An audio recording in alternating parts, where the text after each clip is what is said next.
धर्मानंद गुरुचरण कमलेभ्यो नमः।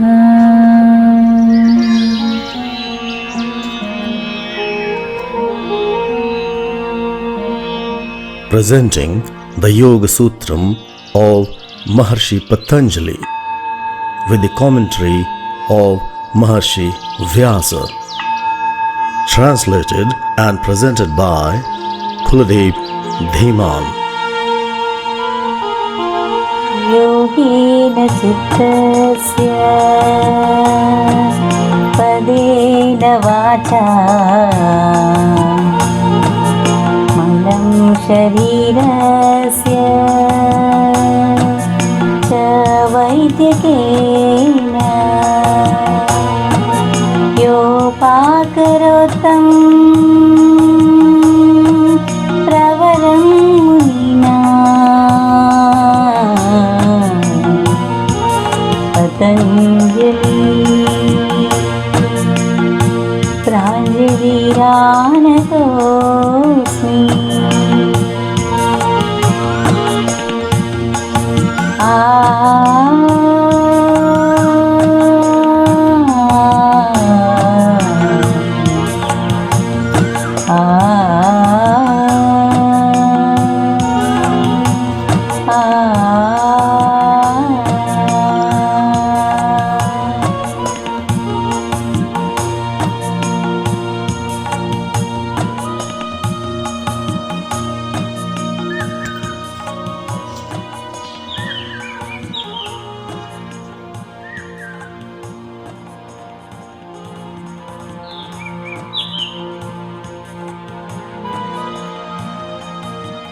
In the introductory video, we learned that the Yogasutram was written by Maharishi Patanjali.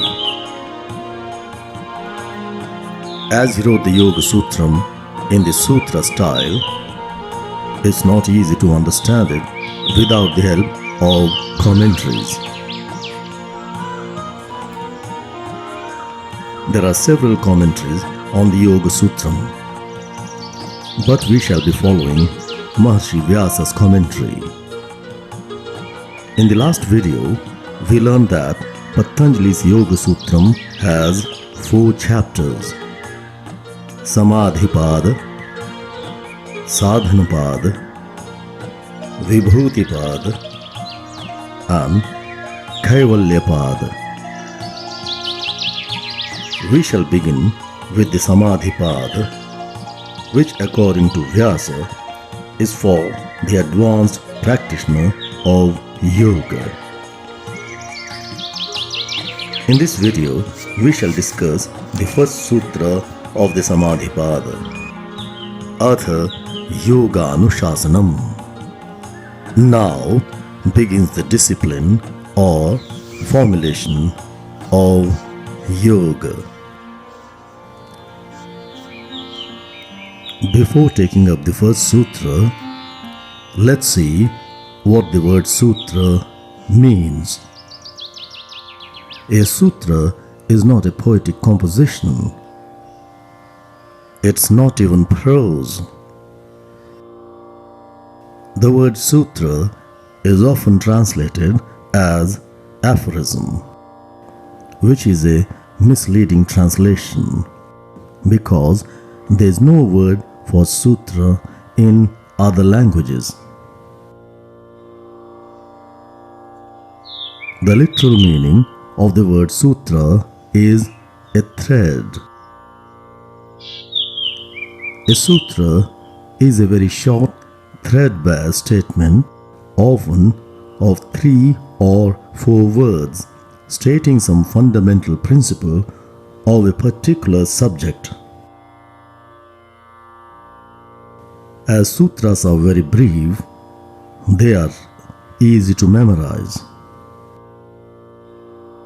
Defining the term sutra, the Vayu Purana says, Alpaksharam asandigdham sarvat vishvatomukham astobham anavadhyam cha sutram sutravido vidu. Let's try to understand what this shloka says. Alpaksharam.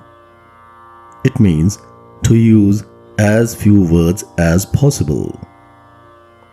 Adjectives, exclamations, intensifiers, and even helping words are not used in sutras.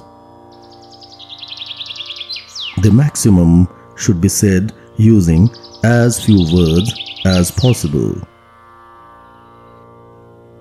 It's jokingly said that if sutra writers manage to strike off even one syllable from a sutra, they celebrate as if a child was born in the family.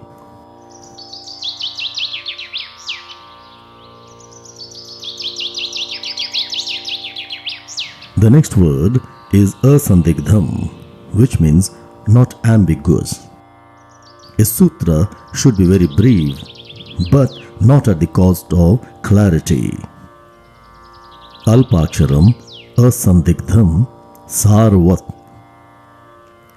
Sarvat means a sutra should state the essence of what is being discussed.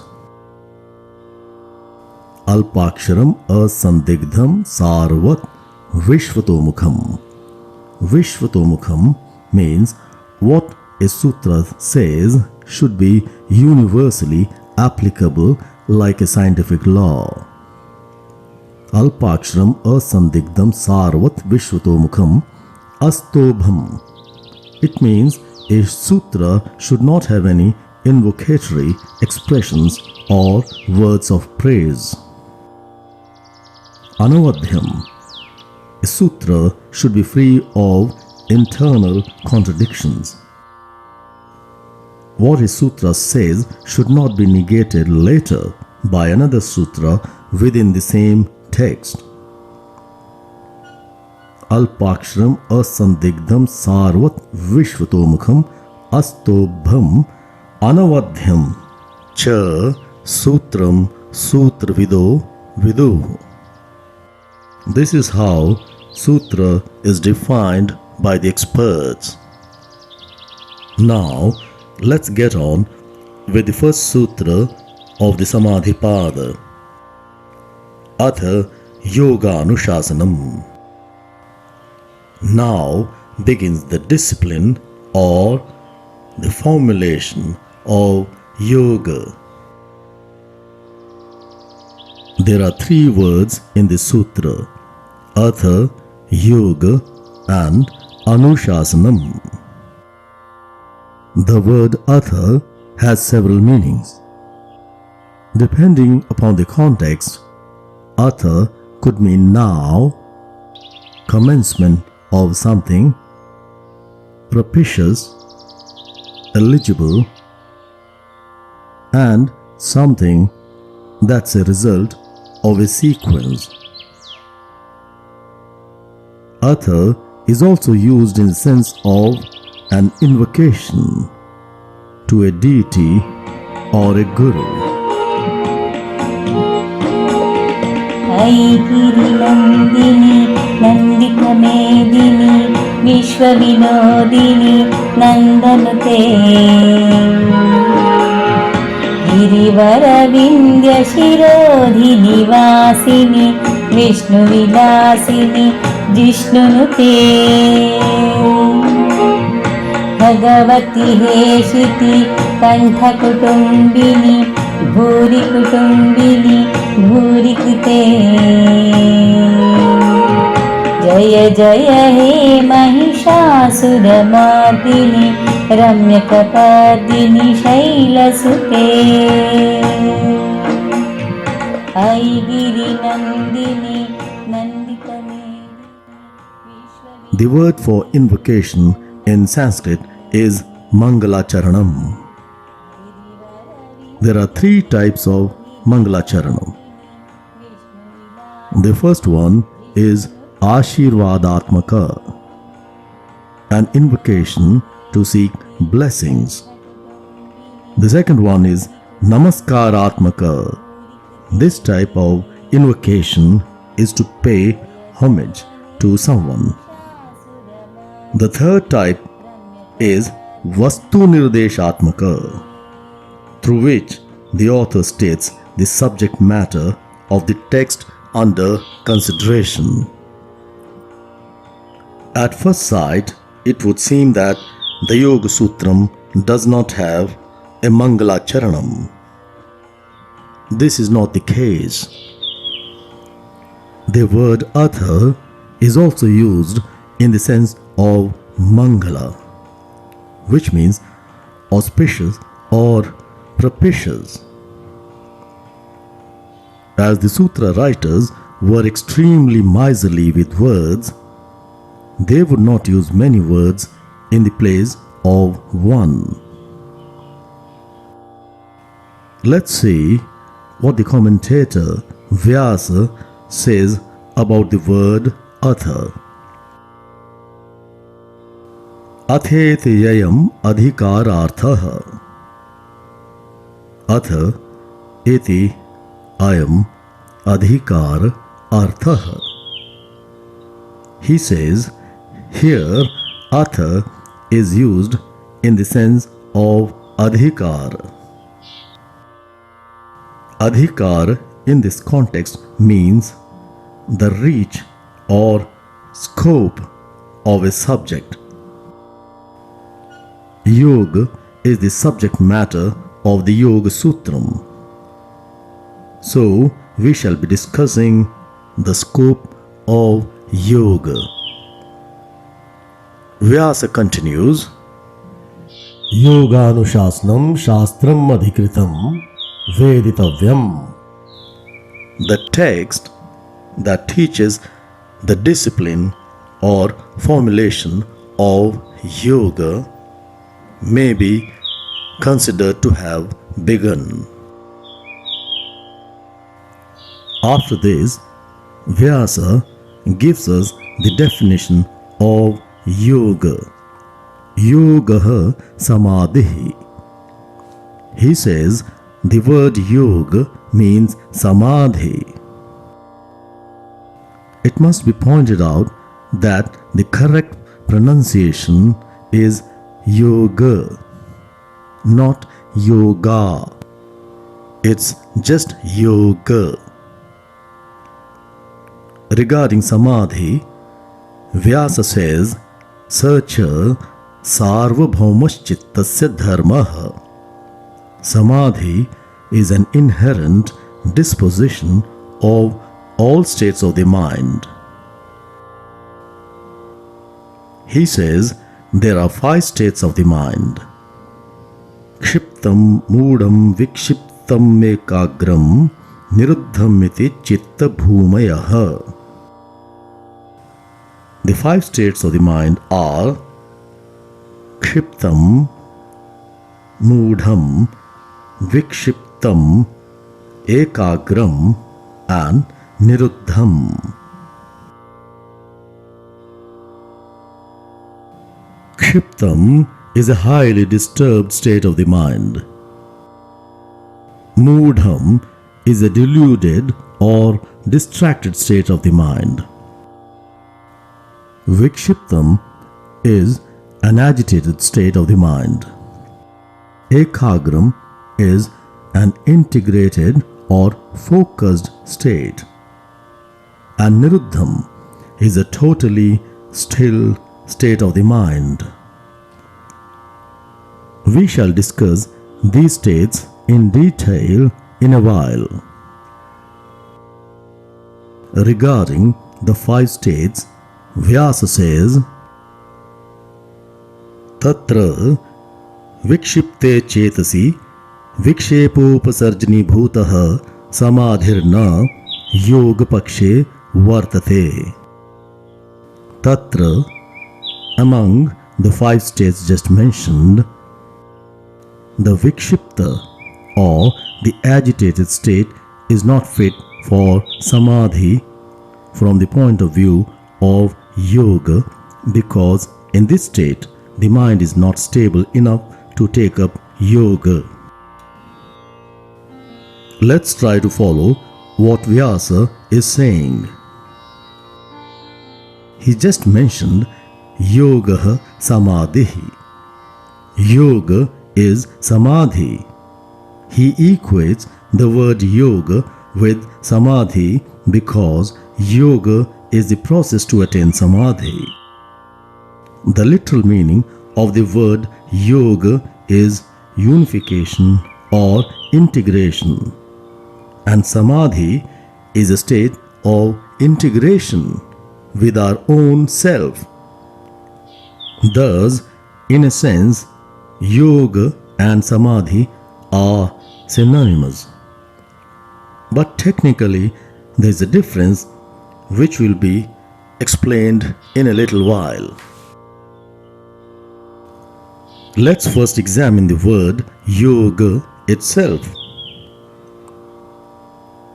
Yoga is derived from the Sanskrit root yuj samadhau. By adding the suffix ghai, we get the meaning samadhi, integration with our own self. The word yoga can also be derived by using the root yujir and adding the suffix ghai to it. Then it would mean to join. Some scholars do not accept the second derivation because they point out that two different things are not joined through yoga, because samadhi is the inherent nature of humans. Through yoga, only the afflictions that prevent us from being in samadhi get removed. Technicalities notwithstanding, yoga is a process and it's also the result of the process. So, it's alright to say yoga is samadhi. Yoga samadhi. Then, Vyasa says samadhi is an inherent nature of all states of the mind. As mentioned, there are 5 states of the mind: kshiptam, mudham, vikshiptam, ekagram, and niruddham. Let's take them up one by one. Kshiptam. Those who are in this state are highly disturbed, unfocused, restless, and schizophrenic. Predominated by Rajaguna, their mind is directed towards external objects, and it keeps jumping from one object to another. Rajaguna stands for energy and movement. We all need energy to do things. However, if the energy is too much and unregulated, it can be disastrous. It's like feeding high voltage to a small electronic gadget. Such people are unable to handle their psychophysical energy. So, their words and actions are erratic and chaotic. The next state of the mind is mudham. This is, in a sense, the opposite of the kshiptam state. In the kshiptam state, the mind is dominated by excess of Rajaguna and high energy. In contrast to this, there is a total lack of energy in the mudham state because the mind is predominated by tamaguna. Tama means inertia, laziness, and negativity. Such persons are in a constant state of stupor. There is no energy or a will to do anything. Such people just make plans and daydream all the time. They are full of self-pity. While they do nothing themselves, they keep on criticizing others who seem to be successful. The next state is vikshiptam. This is also an unstable state of the mind, but it's comparatively better than the first two. Here the mind is stable enough to just about manage the affairs of the world. The so-called normal people belong to this category. It's the insanity of the majority, so it's seen as a normal condition of the mind. Even if samadhi is experienced, it'll only be momentary because the mind is still too involved in outer attractions. Now, let's take up the ekagram state. Here, the mind is stable. In this condition, sattva guna predominates. The mind is still extroverted, but it's stable enough to meditate. Finally, the niruddham state. Here the mind is totally still.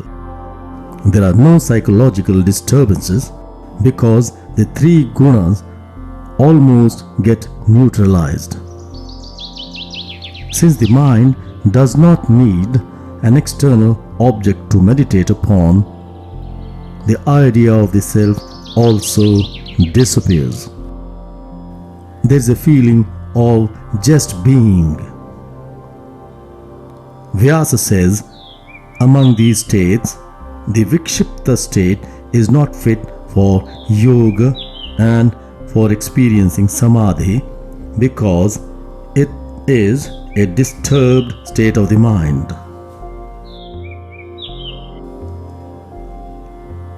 Alright, but does it mean the first two states, kshiptam and mudham, are fit for yoga? No. If the vikshipta state is not eligible for yoga, then the other two, which are even more unstable than the vikshipta state, are also not fit for yoga. Now, a question may be asked. Vyasa earlier said that samadhi was the inherent nature of all states of the mind. Why he is excluding the first three states now? Vyasa is not excluding the first three states. He is just saying that people in these states are not yet ready to take up yoga because their mind is too disturbed. Such people have to be made stable enough to understand the teachings of yoga. They would need to take the guidance of a guru, or they might need some psychiatric help or medication. They have the capability but not the preparedness for yoga. Just as a small child has the capability to learn mathematics, but at the present moment the child is not mature enough to understand it. So, samadhi is present in all states because it's our inherent nature or swabhava. Swabhava is a characteristic that can never be separated from a thing it belongs to. For example, heat is the swabhava of fire and sweetness is the swabhava of sugar. If a fire is luminous but does not burn, we would not call it a fire. Similarly, something may look exactly like sugar, but if it's not sweet, we would not call it sugar. Vyasa says, no matter how unstable or disturbed we might be, deep down we are always in a state of samadhi and bliss. We are always in a state of samadhi. But all our lives we may be miserable because our true nature gets distorted by mental afflictions. The current sutra is atha yogānuśāsanam. We have discussed the words atha and yoga. Now we come to the third word, Anushasanam. Atha yoga Anushasanam. The word Anushasanam also has several meanings. In general parlance, it means discipline. However, according to Vyasa, Anushasanam is used in the sense of formulation in the sutra. Traditionally, the word Anushasanam has been defined thus: Anushishyate iti Anushasanam. That which formulates something or brings order to something is called Anushasanam. Anu means that which comes later, and Shasanam means formulation. It thus means something existed earlier and it was formulated later. Formulation can also be understood as discipline. So, when Patanjali says he is formulating the principles of yoga, it means he is not the creator of yoga. You can only formulate or discipline something that existed earlier. Yoga existed long before Patanjali. The Mahabharata says, Hiranyagarbho yogasya vakta nanyaha puratanaha. Hiranyagarbha is the creator of yoga and none other. Hiranyagarbha is another name of Brahma, the creator of this particular universe. Broadly speaking, Anushasanam means both discipline as well as formulation. However, in yoga, discipline is not imposed externally like it's in the defense services. It's a discipline that yogis impose upon themselves willingly according to their capabilities. Let's go back to the contention that the word Anushasanam in this sutra means formulation. To formulate something, you need to write it down. When something is written down, it's called a text. In Sanskrit, the technical word for a text is Shastram. Let's examine the word Shastram now. During Patanjali's time, there existed many systems of yoga, and most of them had become disorderly.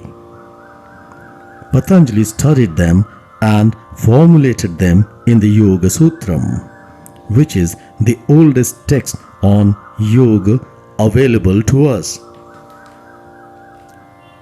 We shall now look into the definition of the term Shastra as it is defined traditionally. Pravrittirva nivrittirva nityena kritakena va pumsam yenopudishyeta tatchatram abhidhiyate. That which motivates us to do something or not do something and tells us about certain acts that ought to be done always is called Shastram. In order to motivate us to read the text, the writer has to state the Laksana, Bheda, Upaya and Phala of the text. Lakshana means the characteristics of the text, what it contains. Bheda means difference, how this text is different from other texts. Upaya means methods. What are the methods suggested in this Shastra? And finally, Phala. Phala means result. What would be the result or outcome of reading this Shastra? Let's go back to the Vyasa Bhashyam. Before we take up the Vyasa Bhashyam, we should recall that Patanjali's yoga system is called Ashtanga Yoga, the 8-part or 8-step yoga. The 8 steps to experience Samadhi are Yama, Niyama, Asana, Pranayama, Pratyahara, Dharana, Dhyana and Samadhi. Each of these will be discussed in detail later. However, the ultimate goal of all these steps is Samadhi, which is the total integration with our own true nature. Samadhi is of 2 types, Sampragyata Samadhi and Asampragyata Samadhi. When we withdraw our mind from millions of things that it runs after and focus it on just one thing, on one object, that kind of Samadhi is called Sampragyata Samadhi. We can translate it as object-directed Samadhi. And the second type of Samadhi is when the mind can focus itself without the help of any object. That's called Asampragyata Samadhi, object-free Samadhi. In the following lines, Vyasa describes Sampragyata Samadhi, object-directed Samadhi. Yastvekagare chetasi sadbhutamartham pradyotayati kshinoti cha kleshan karma bandhanani shladhyati nirodham avimukham karoti sa sampragyato yoga इत्याख्यायते। यस्त्वेकाग्रे चेतसि, यह तु एकाग्रे चेतसि. When samadhi is attained in the ekagra or focus state, sadbhutamartham pradyodayati. It makes the mind cognize things clearly as they are. Kshinoti cha kleshan. It removes the afflictions. Karma bandhanani shladhyati. It loosens the shackles of karma. Nirodham avimukham karoti. and presents objects without any distortion. Sasampragyato yoga ityakhyayate. That state is called sampragyata yoga or sampragyata samadhi. Sampragyata samadhi is a state when the mind is totally focused on just one object. Vyasa then says, the sampragyata samadhi is of four kinds. Sacha vitarkanugato, vicharanugata, anandanugato smitanugata, iti uprishtat pravedishyamah. Searcher, the samadhi just discussed, that is, the sampragyata samadhi, is of four kinds: vitarkanugata, vicharanugata, anandanugata, and asmitanugata. Ityuprishtat pravedishyamah. These will be explained later. Sarvavritti nirodhe tvasampragyatah samadhi. When the mind becomes free of all sensations, that state is called asampragyata samadhi or object-free samadhi. Before this, we discussed the sampragyata samadhi or object-directed samadhi, because in that samadhi the mind is focused on one object. But in asampragyata samadhi, the mind becomes free of all objects. Tasya lakshana vidhitsyedam sutram pravavrite. The next sutra gives the Lakshana, characteristics of yoga that we have been talking about. In this video, we discussed the first sutra of the Yogasutram, atha yogānuśāsanam. Now begins the discipline or the formulation of yoga. We learned that the word atha in this sutra means the scope of yoga. We examine the word yoga. Vyasa defined yoga as samadhi. Yoga samadhi. We discussed the 5 states of the mind: kshiptam, moodham, vikshiptam, ekagram, and niruddham. Then we discussed the word Anushasanam and learned that in this sutra it is used in the sense of formulation.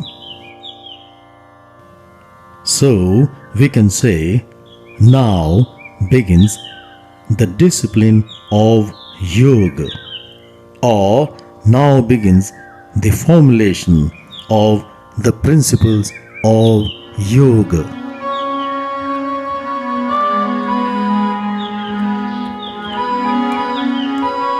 Yogena chittasya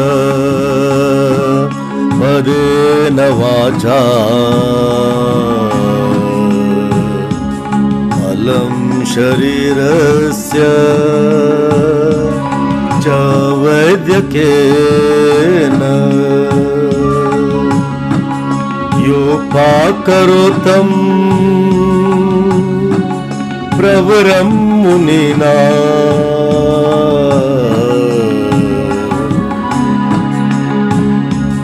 Patanjali Pranjali Ranatosmi